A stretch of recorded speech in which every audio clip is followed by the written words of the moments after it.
আসসালামু আলাইকুম। ষষ্ঠ শ্রেণীর গণিত টিউটোরিয়ালে অরিমাদের পক্ষ থেকে সবাইকে স্বাগতম। আজকে আমরা প্রথম অধ্যায়ের স্বাভাবিক সংখ্যা ও ভগ্নাংশের 10 পৃষ্ঠার অনুশীলনী 1.2 এর 1 এবং 2 নং যে সমস্যাটি আছে, এই সমস্যা নিয়ে আজকে আমরা আলোচনা করব। 1 নং প্রশ্নটি হচ্ছে 30 থেকে 70 এর মধ্যে মৌলিক সংখ্যাগুলো লেখো। এই 30 থেকে 70 পর্যন্ত যে মৌলিক সংখ্যাগুলো আছে, এই মৌলিক সংখ্যাগুলো আমাদেরকে লিখতে বলছে। তার প্রথমে আমাদেরকে জেনে নিতে হবে যে মৌলিক সংখ্যা কি বা মৌলিক সংখ্যা কাকে বলে। ঠিক আছে? তা আমরা জানি যে সংখ্যাকে এক এবং নিজ সংখ্যা ব্যতীত আমি যদি এটাকে উদাহরণগুলো দেখাই, তাহলে আরো সহজে আমরা এটাকে বুঝতে পারবো যে এই যে মৌলিক সংখ্যা, যে এটি হচ্ছে আমাদের সংখ্যাটা, হ্যাঁ, যে 2, 5, 13 এর গুণনীয়কগুলো দেখো তো। 2 এর গুণনীয়ক কত আছে? 1 এবং 2। 5 এর গুণনীয়ক 1 এবং 5।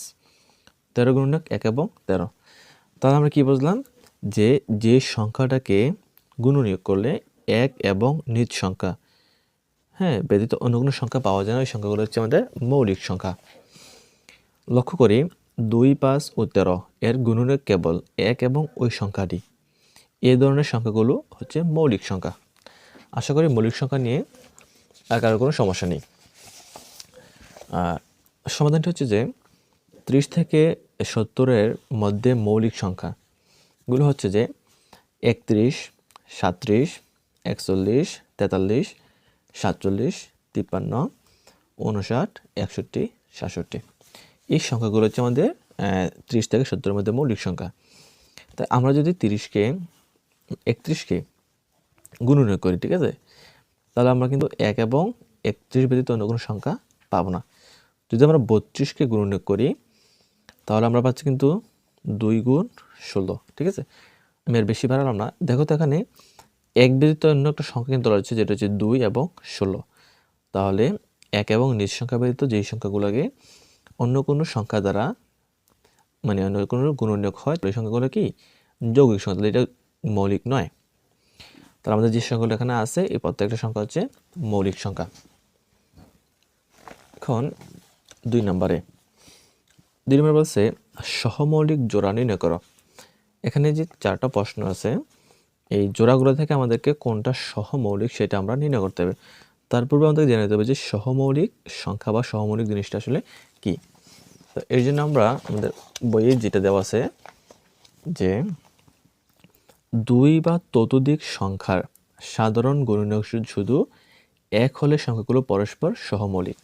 আচ্ছা, বলছে যে 2 বা ততোধিক সংখ্যার, তখন আমরা এটা গুণনীয়ক নির্ণয় করব যদি শুধুমাত্র 1 হয়, তাহলে সংখ্যাটা সহমৌলিক। যদি 1-এর ব্যতীত অন্য কোনো সংখ্যার সাধারণ গুণনীয়ক হয়, তাহলে সেটা সহমৌলিক নয়। দেখো এখানে বলছে 8 এবং 15 মধ্যে স্বাভাবিক সংখ্যা। 8-এর গুণনীয়কগুলো হচ্ছে 1, 2, 15 হচ্ছে 1, 3, 5। আচ্ছা, তাহলে 8-এর গুণনীয়কগুলো 1, 2, 4, 8 এবং 15 হচ্ছে কত? 1, 3, 5, 15। দেখা যাচ্ছে 8 এবং 15-এর মধ্যে 1 ছাড়া অন্য কোনো সাধারণ গুণনীয়ক নেই, তবে 8 এবং 15 সংখ্যাটা পরস্পর সহমৌলিক। আমি কীভাবে বুঝিয়ে দিই, যে এখানে আমাদের 1 আছে 8-এর গুণনীয়কে, এখানে 1 আছে 15-এর গুণনীয়কে, এখানে 2 আছে, এখানে 2 নেই, এখানে 4 আছে, এখানে 4 নেই, এখানে 3 আছে, এখানে 3 নেই, এখানে 5 আছে, এখানে 5 নেই। তাহলে 1 ব্যতীত, হ্যাঁ, শুধুমাত্র যদি 1 থাকে সাধারণ গুণনীয়কগুলো, তাহলে এগুলো হচ্ছে কি সহমৌলিক। তাহলে আমরা এগুলো আমাদের এভাবে নির্ণয় করে নেব যে সহমৌলিক। প্রথমে 27 এবং 54। ক নম্বরের প্রশ্নটি ছিল 27 এবং 54। তো এখানে আমরা 27-এর গুণনীয়কগুলো নির্ণয় করে নেব। 27কে যদি আমরা ভাঙাই, তাহলে পাচ্ছি কি 1 গুণ 27, 27 থেকে 27 এবং 3 নং 27।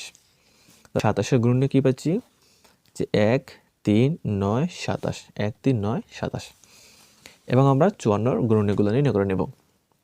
54কে 54, তারপর 2 দ্বারা করলে কত হয়? 27, 27 দোকানে 54, 3, 18, 54, 6 নং 54। তো এখানে আমাদের গুণনীয়কগুলো হচ্ছে 1, 2, 3, 6, 9, 18, 27 এবং 54। এই যে গুণনীয়কগুলো। এখন আমরা দেখব আমাদের গুণনীয়কগুলোর মধ্যে কোনটা কোনটা মিলে।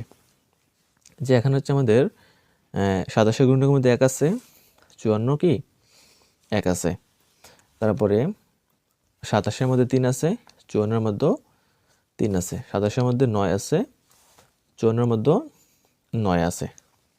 তো দেখো আমাদের সহমৌলিক কোনগুলো হয় যখন শুধুমাত্র সাধারণ গুণক 1 হয়। তাহলে 27 ও 54 সহমৌলিক নয়। এই সংখ্যাগুলো কি সহমৌলিক নয়, কারণ 27 ও 54 এর মধ্যে 1 ছাড়া আরও এখানে সাধারণ হবে, আরও সাধারণ গুণনীয়ক আছে। সাধারণ গুণনীয়ক আমরা কখন বলি? যখন দুইটার মধ্যে আমরা মিলিয়ে নিই। এই দুইটার মধ্যে যেগুলো আছে ওইগুলো হচ্ছে সাধারণ গুণনীয়ক, আর শুধুমাত্র একটি সংখ্যার গুণনীয়কগুলোকে আমরা গুণনীয়কই বলি। তাহলে 1 ছাড়া আরও গুণনীয়ক থাকার কারণে এটা সহমৌলিক নয়। এবার খ নং 63 এবং 91। তো এখানে 63 গুণনীয়কগুলো হচ্ছে 1 গুণ 63, 3 গুণ 21, 7 গুণ 9। আচ্ছা, তাহলে গুণনীয়কগুলো আমরা কি পাচ্ছি?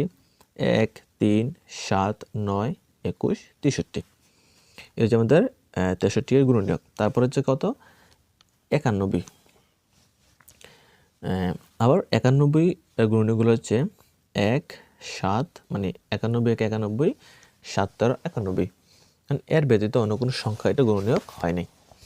তাহলে 91 এর গুণনীয়কগুলো হচ্ছে 1, 7, 13, 91। এখন আমরা দেখব এটার মধ্যে কোনটা কোনটা মিলতেছে। তো এখানে গুণনীয়ক আমাদের 1 আছে, এখানেও গুণনীয়ক 1 আছে, তো এখানে 7 আছে, এখানেও 7 আছে। তাহলে আমাদের এটা কি হচ্ছে না? সহমৌলিক হচ্ছে না। তাহলে 63 এবং 91 সহমৌলিক নয়, কারণ 63 এবং 91 এর মধ্যে 1 ছাড়া আরও সাধারণ গুণনীয়ক আছে। যদি আমাদের এই 1 ব্যতীত অন্য কোনো সাধারণ গুণনীয়ক থেকে থাকে তাহলে সেটা সহমৌলিক নয়। সহমৌলিক কখন হয়? যখন শুধুমাত্র সাধারণ গুণনীয়কগুলো 1 হবে। ঠিক আছে? তাহলে এটা কি নয়? সাধারণ, মানে এটা হচ্ছে আমাদের সহমৌলিক নয়। এবং গ নম্বর হচ্ছে 189 ও 210। এখানে 189 এর সাধারণ গুণনীয়কগুলো হচ্ছে আমাদের 189, 189, 3 দিয়ে করলে হয় 63, 7 দিয়ে গুণ করলে হচ্ছে 27, 9 দিয়ে করলে হচ্ছে 21। তো এখন 189 এর গুণনীয়কগুলো কি হচ্ছে?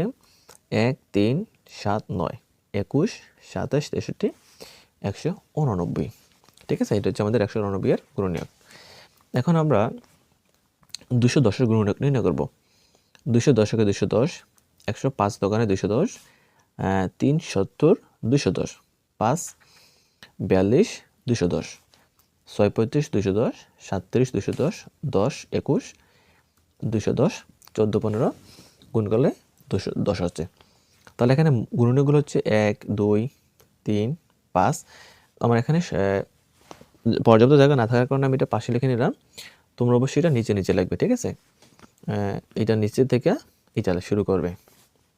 5, 6, 7, 10, 14, 15, 21, 30, 35, 42, 70, 105, 210। এটা হচ্ছে 210 এর গুণনীয়কগুলো। তো এখন আমরা দেখব যে এই গুণনীয়কগুলোর মধ্য থেকে, যে আমরা গুণনীয়কগুলো এখানে লিখে নিলাম। এখন আমরা দেখব 189 এবং 210 এর মধ্যে কোন কোন গুণনীয়কগুলো মিলে। তা 189 আমাদের 1 আছে, 210 এর মধ্যেও 1 আছে। ঠিক আছে? তারপরে 3 আছে, 3 আছে, 7 আছে, 7 আছে। আমরা বেশি দেখব না, যেহেতু আমাদের শর্ত ছিল যে যদি শুধুমাত্র সাধারণ গুণনীয়ক 1 হয়। ঠিক আছে? যদি 1 হয় তাহলে সেটা কি হবে? শুধুমাত্র তখন এটা সহমৌলিক হবে। যেহেতু আমাদের এখানে 1 ব্যতীত অন্য কোনো সাধারণ গুণনীয়ক আছে তাহলে সেটা আমাদের সহমৌলিক নয়, আর পরবর্তীগুলো আমাদের না দেখলেও হবে। তাহলে 189 ও 210 সহমৌলিক নয়, কারণ 189 ও 210 এর মধ্যে 1 ছাড়া আরও সাধারণ গুণনীয়ক আছে। তো 1 ছাড়া আরও সাধারণ গুণনীয়ক থাকার কারণে এটা সহমৌলিক নয়। গ নম্বরটা হচ্ছে 52 এবং 97। তো এখানে 52 এর গুণনীয়কগুলো হচ্ছে 1 গুণ 52, 2 গুণ 26, 4 গুণ 13। তাহলে এগুলো হচ্ছে আমাদের কার গুণনীয়ক?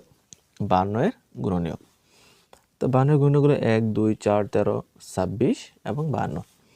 তো আবারও আমরা 97 এর গুণনীয়ক নির্ণয় করে নেব। 97 হচ্ছে একটি মৌলিক সংখ্যা। এই মৌলিক সংখ্যা হওয়ার কারণে এটার গুণনীয়ক কি হচ্ছে? শুধুমাত্র 1 এবং নিজ সংখ্যাটি। 97 এর গুণনীয়ক 1 এবং 97। কারণ মৌলিক সংখ্যার গুণনীয়ক 1 এবং নিজ সংখ্যা ব্যতীত অন্য কোনো সংখ্যা হতে পারে না। তাহলে আবার দেখো যে এই দুইটা গুণনীয়কের মধ্যে আমাদের সাধারণ গুণগুলো হচ্ছে, এখানে হচ্ছে 1, এখানেও কি হচ্ছে 1 হচ্ছে। তারপরে আমাদের কোনো মৌলিক কি বলে গুণনীয়কগুলো মিলতেছে না। এখানে 2 আছে, এখানে 2 নেই, 4 13 26 52 এগুলো এখানে নেই। তাহলে দেখো যে 52 ও 97 সহমৌলিক, কারণ 52 ও 97 এর মধ্যে 1 ছাড়া অন্য কোনো সাধারণ গুণনীয়ক নেই। আমাদের সহমৌলিক কখন হয়? যখন সংখ্যাগুলোর মধ্যে সাধারণ গুণনীয়ক 1 হয়। দেখো আমাদের 52 এবং 97 এই দুইটার গুণনীয়কের মধ্যে শুধুমাত্র আমাদের একটি গুণনীয়ক সাধারণ হচ্ছে, যেটা হচ্ছে 1। এই 1 ব্যতীত অন্য কোনো সংখ্যা এখানে নেই। এই কারণে আমাদের এই 52 এবং 97 হচ্ছে সহমৌলিক সংখ্যা। তো এখানে এই জোড়াগুলোর মধ্যে থেকে শুধুমাত্র এই ঘ নম্বর জোড়াটি আমাদের কি সহমৌলিক সংখ্যা। আশা করি সকলে এই 1 এবং 2 এর সমস্যাগুলো খুব সহজেই বুঝতে পারছো।